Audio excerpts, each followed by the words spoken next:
ಆ ಭಗವಂತ ನಮ್ಮ ಜೀವನದಲ್ಲಿ ಎಂಥ ಅದ್ಭುತ ಮಾಡ್ಬಿಟ್ಟ ಅಲ್ವಾ. ನಮ್ಮ ಮಗಳನ್ನ ಅವಳು ಇನ್ನೊಂದ್ಸಲ ನೋಡ್ತೀವಿ ಅಂತ ಕನಸು ಮನಸ್ಸಲ್ಲೂ ಅನ್ಕೊಂಡಿರ್ಲಿಲ್ಲ.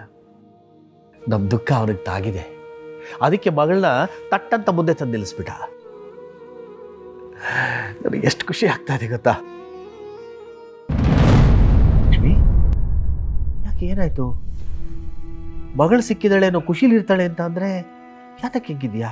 ರೀ, ನಮ್ಮಪ್ಪ ಜಾನು ಬದುಕಿದಾಳೆ ಅಂತ ಹೇಳಿದಾಗ ನನಗೆ ನಂಬೋಕೆ ಸಾಧ್ಯ ಆಗಲಿಲ್ಲ. ಇನ್ಯಾರನ್ನ ನೋಡಿ ನಮ್ಮಪ್ಪ ಅವಳೇ ಜಾನು ಅನ್ಕೊಂಡ್ರೇನೋ ಅನ್ಕೊಂಡೆ. ಯಾಕೆಂದ್ರೆ ನಮ್ಮಪ್ಪ ಯಾವತ್ತೂ ಜಾನು ನೋಡೇ ಇಲ್ವಲ್ಲ. ಹೇಗೆ ನಮ್ಮಪ್ಪಂಗೆ ಗೊತ್ತಾಗಕ್ಕೆ ಸಾಧ್ಯ ಅಂತ ಯೋಚನೆ ಮಾಡ್ತಾ ಇದ್ದೆ.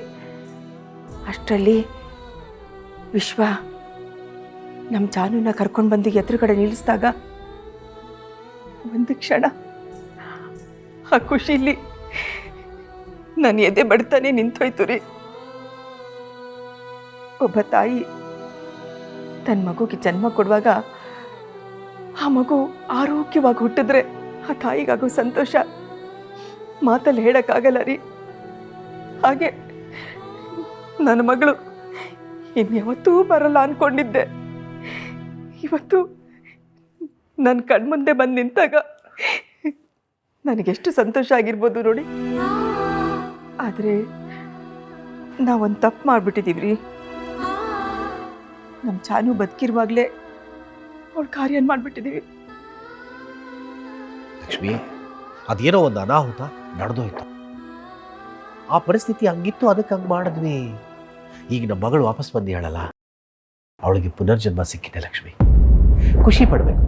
ನೀನು ನೋಡಿದ್ರೆ ಹಿಂಗೆ ಸಪ್ಪಕ್ಕೆ ಕೂತಿದ್ಯಲ್ಲ. ಸಪ್ಪಗಿರೋದಲ್ಲ ರೀ, ನನ್ನನ್ನು ಒಂದು ಪ್ರಶ್ನೆ ಕಾಡ್ತಾ ಇದೆ.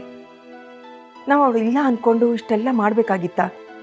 ಅಲ್ಲ, ಅವಳು ಯಾಕೆ ಬದುಕಿದ್ದು ಇಷ್ಟು ದಿವಸ ನಮ್ಮಿಂದ ದೂರ ಇದ್ಲು? ನಮ್ಮನ್ನಾಗಲಿ ಅವಳ ಗಂಡನಾಗಲಿ ಯಾಕೆ ಅವಳು ಬಂದು ನೋಡಲಿಲ್ಲ ಅಂತ. ಪಾಪ ನಮ್ಮ ಅಳಿಯಂದ್ರು ಅವಳು ಇಲ್ಲದೆ ಎಷ್ಟು ಒದ್ದಾಡ್ತಾ ಇದ್ದಾರೆ ಅನ್ನೋದು ಗೊತ್ತು. ಅವಳನ್ನು ಎಷ್ಟು ಪ್ರೀತಿಸ್ತಾರೆ ಅನ್ನೋದು ಅವಳಿಗೆ ಗೊತ್ತು. ಗೊತ್ತಿದ್ದು ಅವಳು ಯಾಕೆ ನಮ್ಮ ಅಳಿಯಂದ್ರನ್ನ ಒಂದ್ಸಲನೂ ನೋಡಲಿಲ್ಲ? ಯಾಕೆ ನಮ್ಮಿಂದ ದೂರ ಇದ್ಲು? ನಮ್ಮ ಅಪ್ಪನ ಮನೆಗೆ ಹೇಗೆ ಹೋದ್ಲು? ಇದೆಲ್ಲ ಪ್ರಶ್ನೆಗಳು ನನ್ನನ್ನು ಕಾಡ್ತಾ ಇದೆ ರೀ. ಹೌದು ಲಕ್ಷ್ಮಿ, ಅವಳು ಸಿಕ್ಕಿದ ಖುಷಿನಲ್ಲಿ ಇದೆಲ್ಲ ನನಗೇನು ಹೊಳಿಲೇ ಇಲ್ಲ. ಯಾಕೆ ಹಿಂಗೆ ಮಾಡಿದ್ಲು? ಏನಾಗಿತ್ತು? ಸರಿ, ಭಾವನನ್ ಮನೆಯಿಂದ ಜಾನು ಬಂದ ಮೇಲೆ ಅವಳನ್ನೇ ಖುದ್ದಾಗಿ ಪ್ರಶ್ನೆ ಎಲ್ಲ ಕೇಳ, ಏನು ಅಂತ ತಿಳ್ಕೊ. ಅಳಿಯಂದ್ರಿಗೆ ಫೋನ್ ಮಾಡಿ ಹೇಳಿದ್ರ? ಮಾಡಿದ್ದೆ ಲಕ್ಷ್ಮಿ. ಅವ್ರ ಫೋನ್ ಯಾಕೋ ಸ್ವಿಚ್ ಆಫ್ ಬರ್ತಾ ಇದೆ. ನಮ್ಮ ಅಳಿಯಂದ್ರಲ್ಲಿ ಇದ್ದಿದ್ರೆ ಪಾಪ ಅದು ಎಷ್ಟು ಖುಷಿ ಪಟ್ಟಿರೋರು ಏನು. ಜಾನು ಹೋದ್ಮೇಲೆ ನನ್ನ ಜೀವನೇ ಮುಗ್ದೋಯ್ತು ಅಂತ ಅನ್ಕೊಂಡ್ಬಿಟ್ಟಿದ್ದಾರೆ. ಆದರೆ ಎಷ್ಟು ಸಲ ಫೋನ್ ಮಾಡಿದ್ರು ಫೋನ್ ಎತ್ಕೋತಾ ಇಲ್ಲ. ಫೋನ್ ಸ್ವಿಚ್ ಆಫ್ ಆಗಿದೆ. ಏನಾಯ್ತು, ಯಾಕೆ ಸಿಗ್ತಾ ಇಲ್ಲ ಫೋನ್ಗೆ ಅಂತ.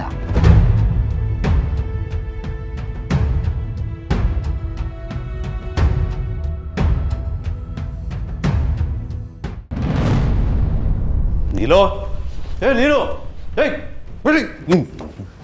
ರೀ, ಏನಾಗಿದೆ ನಿಮ್ಗೆ? ಒಳಗ್ ಬರ್ತಿದ್ದ ಹಾಗೆ ಒಳಗ್ ಕಂಸನ್ ಹಾಗೆ ಕೋಪ ಮಾಡ್ಕೊಂಡ್ ಬರ್ತಿದ್ದೀರಲ್ಲ. ನನಗೇನು ಆಗಿಲ್ಲ ಕಣಮಿ, ಆಗಿರೋದೆಲ್ಲ ನಿನಗೆಯಾ? ನನಗೇನ್ರಿ ಆಗಿದೆ?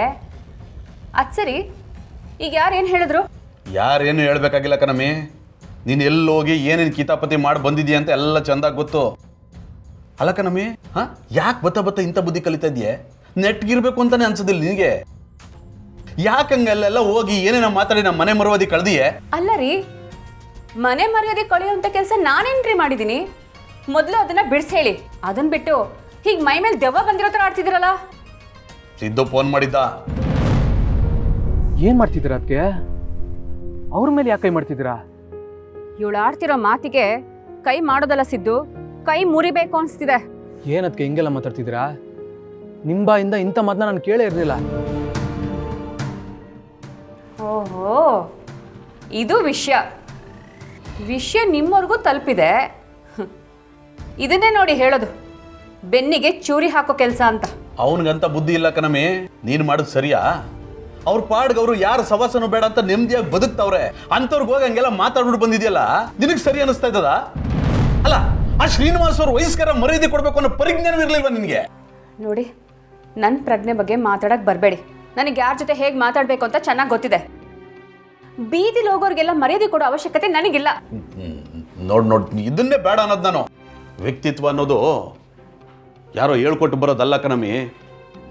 ಎಲ್ರಿಗೂ ಅವ್ರದ್ದೇ ಆದಂಥ ಜೀವನ ಗೌರವ ಅನ್ನೋದು ಇದ್ದೇ ಇರ್ತದೆ. ದುಡ್ಡು ಇಲ್ಲದೆ ಇರೋರು ಭಿಕಾರಿಗಳಲ್ಲ, ಗುಣ ಇಲ್ಲದೆ ಇರೋರು ಭಿಕಾರಿಗಳು.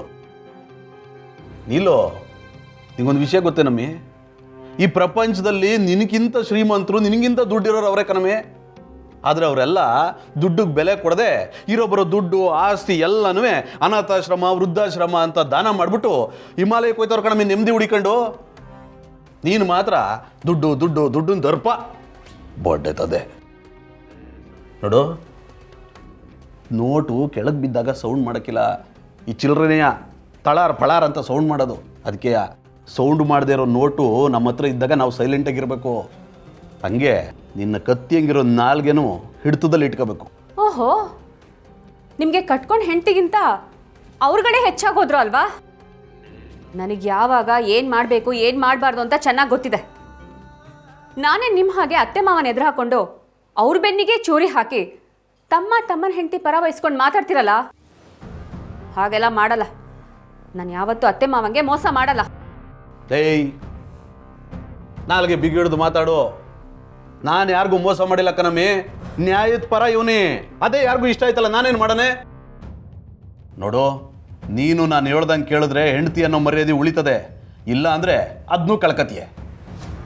ಏನ್ರಿ ನೀವು ತಮ್ಮನ ಹೆಂಡತಿಗೋಸ್ಕರ ನನ್ನನ್ನೇ ದೂರ ಮಾಡ್ಕೊಳ್ತಾ ಇದ್ದೀರಾ? ನಾನು ದೂರ ಮಾಡ್ತಾ ಇಲ್ಲ ಕಣಮಿ, ನೀನೇ ದೂರ ಮಾಡ್ಕೊಳಂಗೆ ಮಾಡ್ಕೋತಾ ಇದೆಯೇ. ನಿಂಗೆ ಒಳ್ಳೇದು ಮಾಡೋಕ್ಕಾಗದೇ ಇದ್ರು ಪರವಾಗಿಲ್ಲ ಕಣಮಿ, ಕೆಟ್ಟದ್ದು ಮಾತ್ರ ಮಾಡಬೇಡ. ಹೆಣ್ಣು ಅಂದರೆ ಭಾವನವ್ರಂಗೆ ಇರಬೇಕು ಕಣಮಿ. ಅವ್ರು ನೋಡಿ ಕಲಿ.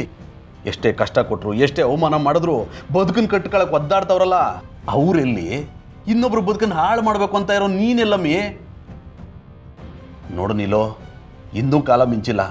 ಈಗಲೂ ಹೇಳ್ತಾವನಿ, ಬದಲಾಗು, ಇಲ್ಲ ಅಂದರೆ ಬದಲಾಯಿಸ್ತೀನಿ.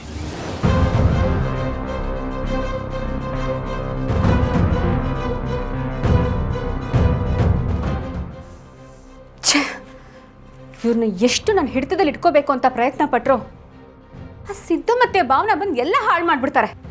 ಇಲ್ಲ, ಇವ್ರಿಗೆ ಬುದ್ಧಿ ಕಲಿಸ್ಬೇಕು ಅಂದರೆ ಮೊದಲು ಆ ಭಾವನನ ಬಾಯಿ ಮುಚ್ಚಿಸ್ಬೇಕು.